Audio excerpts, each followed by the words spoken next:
Looking for a new longboard to add to your quiver? Well, here's my full review of the Skindog Double Scoop by Thunderbolt Surfboards. Hi guys, Chris from Stoked for Travel here, or welcome back to the channel. Now before I get started, just a reminder, none of my board reviews are sponsored. I don't get paid to do any of this. So if you guys want to support the channel and are enjoying the reviews, make sure you hit that subscribe button. It really helps me out.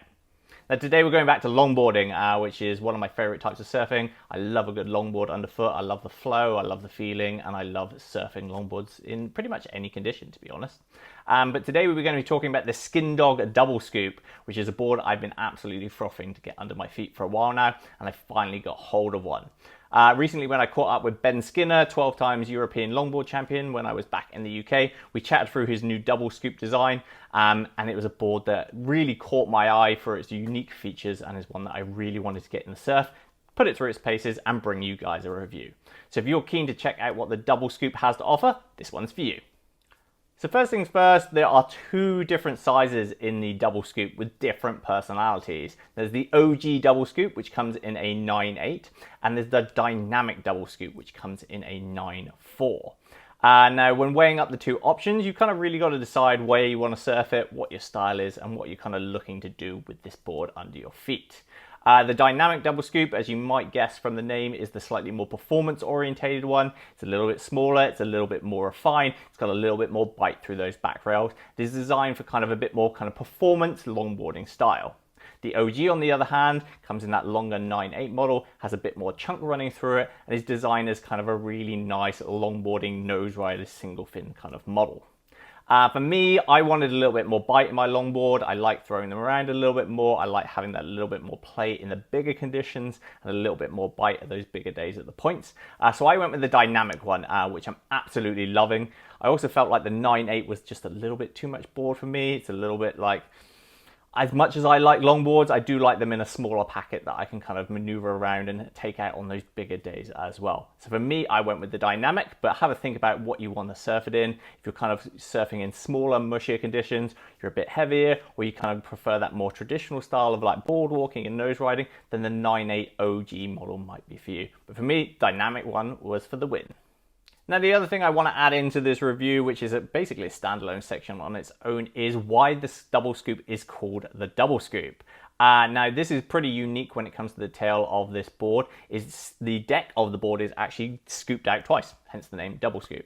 Now I was chatting to Ben about it, and if you check out his reviews online of this board, it's basically inspired by an F1 spoiler.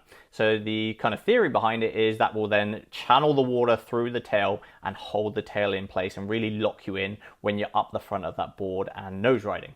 And I must say that this is actually really, like, if you look at it online, it looks very subtle, but when you run your hand over the deck of the board, you can really feel where it's scooped out. It's very prominent.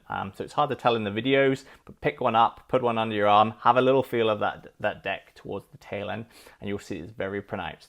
And really does work. It is noticeably more controlled and locked in on the nose than any other longboard I've ever surfed.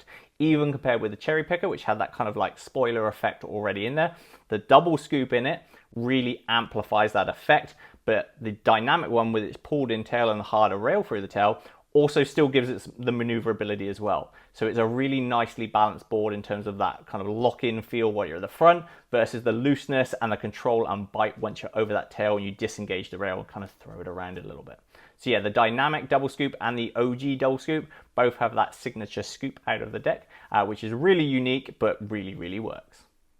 So what level of surfer is the double scoop aimed at? Well, that's, I think, going to come down to which model you go with. If you're kind of a more advanced, kind of higher end intermediate, advanced kind of longboarder or surfer, then the dynamic one's going to be the way to go. If you're kind of a lower end surfer or just kind of getting into longboarding, then the OG one I feel like is going to be a better fit. It's going to be that little bit more forgiving, that little bit more stable, and have that little bit more foam to help you progress into your longboarding. It's also going to come down to, as I've said throughout this review, what waves you're surfing. If you're surfing smaller, mushier stuff, the OG with that bit of extra foam is going to give you that little bit more glide into the wave, that little bit more stability, and have that better lower end. If you're surfing bigger, punchier stuff, or looking to progress your kind of surfing and get a bit more performance on your single fin, then the dynamic is the way to go. But pretty much this board's going to be pretty forgiving no matter what level you're at, and you kind of progress into it depending on what waves you're surfing. So yeah, Pick it depending on the size, depending on your skill level, and of course, what waves you're surfing to. Now, when it comes to wave conditions for the Skindog Double Scoop, it can handle pretty much everything you throw at it, depending on which model you've got. Obviously, if you're surfing in smaller, mushier, slower conditions, then the OG is going to excel because it has a much better kind of bottom end.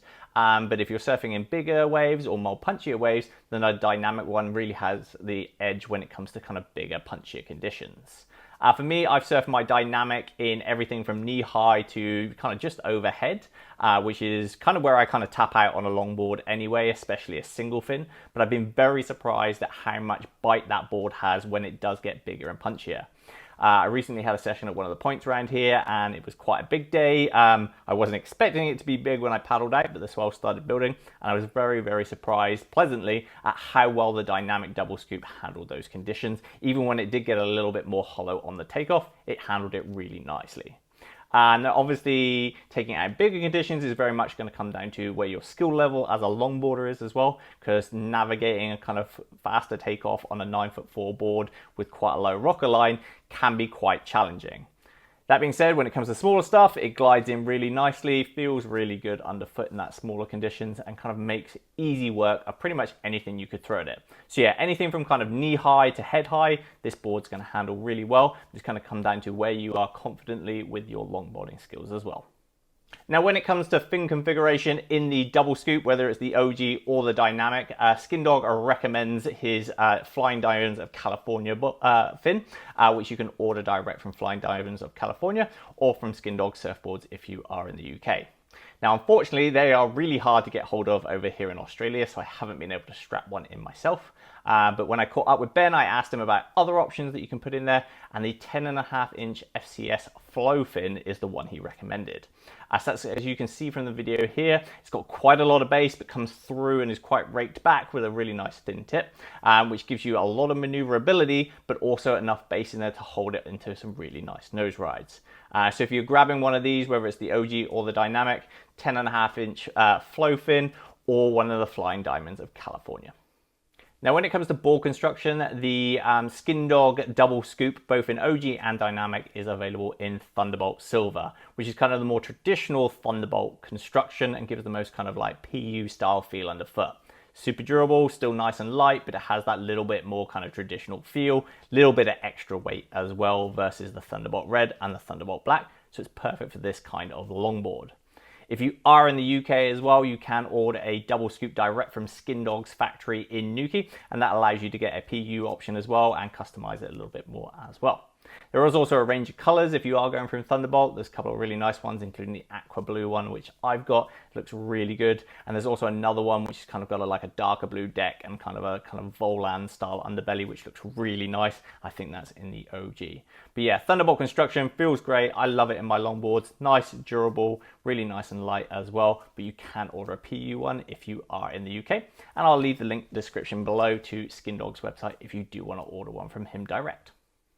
And of course, the big question, what is the dynamic double scoop like to actually surf? Now, I'm not going to lie here, the double scoop has had a bit of a learning curve for me coming off the Peacemaker. It was a board that I was like, all right, sweet, I'm going to just glide in. It's going to feel very much like the Cherry Picker. It's going to have that same kind of glide as the Peacemaker. But actually, I felt like the paddle power on the Peacemaker and the Cherry Picker were actually much better than the dynamic double scoop. Now, obviously, it's a little bit more performance orientated. It's got that very different tail. It's very pulled in and has got a very different foam distribution to, say, the Cherry Picker or the Peacemaker. So it did take me a little bit of a while to dial in where I needed to kind of lie on that board, that sweet spot for paddling. I've nosedived this longboard more than any other board I've kind of tested out. And it felt very much like that kind of McTavish Noosa 66 kind of old school longboard vibe. That hip was a little bit further back. It was quite pulled in at the nose. So you had to kind of figure out where to lie on that board. That being said though, now I've dialed that in, that board absolutely flies through the water. I do feel like the Peacemaker has the edge in terms of paddle power, admittedly. But now I figured out the double scoop, I can glide into waves, that 9'4", like extra bit of length, really kind of chips you in really nice and early. You can glide in nice and early, set your line, and you're good to go. Now, once I got over all of those hurdles, the double scoop's super fun. It's got a lot of fin in it with that 10.5-inch FCS flow fin. which I was a little bit worried about, but I trusted Ben Skinner's advice, and obviously it works really nicely. Feels really good on the nose. Probably one of the most stable nose riding boards I've ever surfed. It really does lock in, and you can feel that kind of double scoop lock in on the board, and you can sit at the front, and it, you could, to quote the end of summer, you could sit there and make a sandwich. It's awesome when you're on the nose, and cross-stepping feels really, really good. I've passed this board over to a few of my friends to have a little test on, and that's basically the straight up feedback they've had every time as well. Like, that board feels super stable when you're up at the front. Flip side of it, when you get back over that back fin, it releases really nicely and pivots really well as well. So the dynamic one's got a much harder rail line through the tail. There's a little bit of less foam in it. So it flicks around really nicely, and despite its long length, is very easy to maneuver through the lineup as well. So it's really nice in that respect. And you've only got to check out some of Skindog's clips of him absolutely decimating waves on the double scoop. He can throw that thing around like it's a shortboard. Obviously, 12 times European Longboard champion on the world tour. Definitely more advanced than me, but it shows you where that board is capable of going. The other thing I really like about the double scoop as well is, despite the fact that, obviously it locks you into the wave when you're on a nose ride, which is great. It works really, really well. The other good thing about it is once you step back, and you can kind of feel out very quickly when your feet are over the fin as well, because you've got that dome curve of that double scoop as a bit of feedback under your back foot, which has really helped my back foot placement quite a bit and allows me to maneuver around the board quite quickly because I know exactly where I am depending on how it feels underfoot. But yeah, overall, this board has handled everything I've thrown at it. I've taken it out on some bigger, punchier days, and I've been very shocked at how well it's handled kind of a late drop or a slightly more punchy section. When you're up on the nose, it's super solid. It's really helped improve my nose riding and allow me to kind of gain a lot of confidence going into a steeper section to know that it's going to hold really, really well. But it's also really playful to kind of throw around a little bit more if you do have a little bit more shape to the wave. It's also really good as kind of a board that you can take out in those smaller conditions. You can have those playful days, if it's just reeling through nice and slowly, nice single fin longboard session. But also if those bigger sets come through, it's going to handle everything as well. So overall, been really impressed with how the double scoop feels underfoot. It's a really good kind of performance single fin board. So if that's what you're after, this one's a no-brainer. Now, one of the questions I had to ask myself when I was picking up the double scoop, and I'm sure a lot of you guys will have as well if you're comparing a few different Skindog longboards, is how does it compare with the Peacemaker? Now for me, I was a little bit worried there was going to be a lot of overlap and potentially one would replace the other, or I'd be gravitating towards one or the other. But I've actually enjoyed really surfing both of these boards in different conditions. Now for me, the Peacemaker has been my go-to longboard for quite a while, basically since I bought it. And I know I can surf it in pretty much anything, handles those bigger punchy conditions really nice, smaller ones as well, glides in really easy into the waves as well, and is a really nice balance of performance and traditional longboarding. Now compared with the double scoop for me, anything between that kind of waist high and head high is where the sweet spot is for me on the dynamic double scoop. I prefer it on a slightly slower wave. So if I'm doing a bit more kind of like board walking, a bit more nose riding, and that's kind of my goal for the session, the double scoop definitely wins out. It is definitely better on the nose than the Peacemaker is, as you might expect. It's a nose riding longboard, and that double scoop in the back really locks things in. But if it's going to be a little bit bigger, or I'm going to be surfing somewhere that's maybe a little bit more crowded, or I want to do a few more turns, then the Peacemaker definitely wins out, because I feel like it's a little bit more maneuverable with that pulled in pintail, and especially riding it as a thruster setup with the Harley Ingleby setup in it, it's that little bit more maneuverable and predictable underfoot. And when it comes to fin setup, I feel like this is going to be the decider for most people. Obviously, if you want the option of riding it as a single fin, you do want a single fin with side bites, or you want it as a thruster setup like I've got in mine, the 9.1 Peacemaker offers all of that. Whereas the 9.4 or the 9.8 dynamic double scoop is only going to offer you that single fin option. So if you want a few more options, Peacemaker is going to win out. If you only want to go single fin, then the double scoop's the win. So it's going to come down to how you want to ride your board, what conditions you're kind of using it in. But for me, both of them work really nicely, and I've kind of juggled them around in my quiver. If push came to the shove though, I would say that I feel like the Peacemaker, for me especially, is a much more well-rounded longboard and a little bit more versatile. But if I'm really kind of wanting to lock in my cross-stepping and my nose rides, then the double scoop wins out every day. So it really comes down to where you're surfing and what your goals are. But yeah, both of them are going to be great in your quiver, so it's going to be a really tough decision. And there you have it, guys. That's my full review of the Skindog Double Scoop Longboard by Thunderbolt Surfboards. And if you have any other questions about the double scoop, make sure you ask them in the comments below, and feel free to share your feedback if you've surfed that board already. That's it for this week, guys. Make sure you like, comment, subscribe, and I'll see you next week. Yo!